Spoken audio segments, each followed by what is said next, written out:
见他如此这般，蓝启仁面色更复杂了，想着自家侄子可能对那魏无羡做过的事，心中庆幸，同时又对这人产生了些许愧疚，以及云深不知处未来的担忧，不自觉地小声念道：“还不如忘机嫁出去呢。”魏无羡，蓝忘机。魏无羡以为自己听错了，回头看了一眼蓝忘机，见他那表情，面色不变，浅淡的琥珀色瞳孔却微微颤动。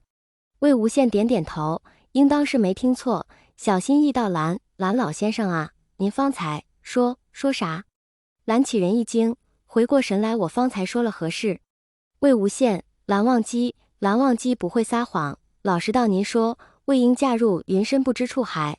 魏无羡方才也愣了一下，此刻连忙伸手捂住蓝忘机的嘴，这话要是说出来，蓝老先生许是会因自己脱口而出那句不雅正的话自责几日，自责无事，耽误了婚事不好。蓝启仁神情恍惚地坐在屋内，看着对面两人，心中对魏无羡口中自己方才那话怀疑不已。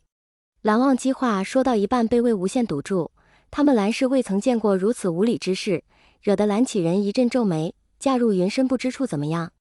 魏婴，你把手松开，让他说。魏无羡脸不红心不跳的扯谎拦战他说我嫁入云深不知处，还挺好。蓝启仁冷哼好什么？不记得他当年将云深不知处搅和成什么样了？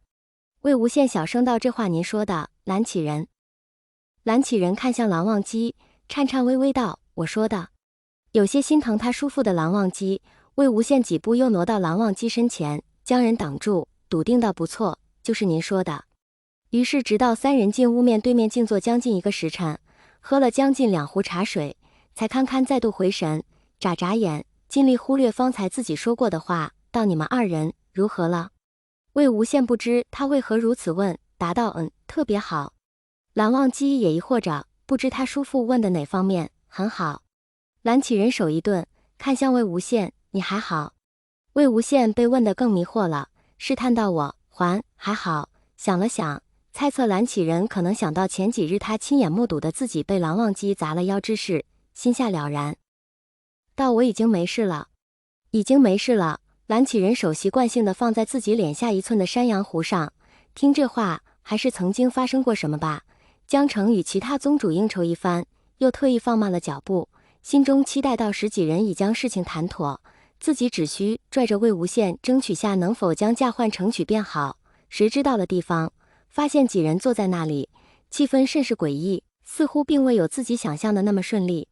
江澄，他为震慑魏无羡豪放不已推开门的双手有些颤抖，伸进一半又不得收回的左脚有些僵硬，看着屋内3人道：“还没谈完吗？”魏无羡摇头，心知此时江澄心中如何想的，便道：“没有，等你来。”江澄，你存心的？魏无羡郑重摇头：“没有，其实是蓝老先生在等你。”方才当真将小江宗主忘了个彻底的蓝老先生，江澄眉头紧锁，却还是踏进大门，坐在蓝老先生身旁。魏无羡对面，看着自家大师兄与那蓝忘机2人，正要说话，却听身旁蓝老先生开口了。蓝启仁道：“江宗主，老夫有一事想求教一番。”蓝启仁于江澄来说好歹是师长，当年他教书之时，江澄也只是个半大的孩子，如今虽成宗主，长辈却也还是要敬的。闻言他连忙行礼：“蓝老先生想问何事？”江某定知无不言，言无不尽。蓝启仁如此甚好，顿了顿，他问道：“敢问前些日子忘机与魏婴是否同房？”此事蓝启仁应当早就知道才对啊，虽然心中奇怪，可又不好当面问出来。江澄如实回答：“确有此事，因韩光君每晚不知为何都要吊在魏无羡榻上，我与蓝宗主便商议，干脆让他们2人暂时同房同搭床搭而睡。”说到此处，又抬眸望了一眼对面，谁想他们能睡成这样？魏无羡闻言暗中瞪眼，挑衅一番。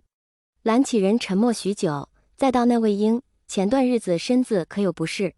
江澄道：“前阵子腰疼来的。”蓝启仁：“腰疼。”江澄点头：“腰疼。”蓝启仁虽然过程很迷茫，有些事情到现在列为相互之间也是一知半解的，可这一间屋子4个人只用了几个时辰，便将于此界之中影响力颇大的2大家族的联姻敲定，可称为一大壮举。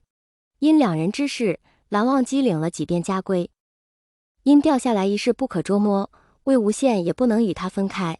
在考虑到嫁进蓝家之前可提前过去熟悉一番环境，便提出与蓝忘机一同前往云深不知处的想法。待到大婚前，两人再回莲花坞。蓝启仁、江澄，蓝启仁问道：“熟悉环境？”江澄冷笑说：“来听听，云深不知处哪处后山你没爬过？哪处山洞你没钻过？哪处河湖你没进去耍过？哪处啊？”魏无羡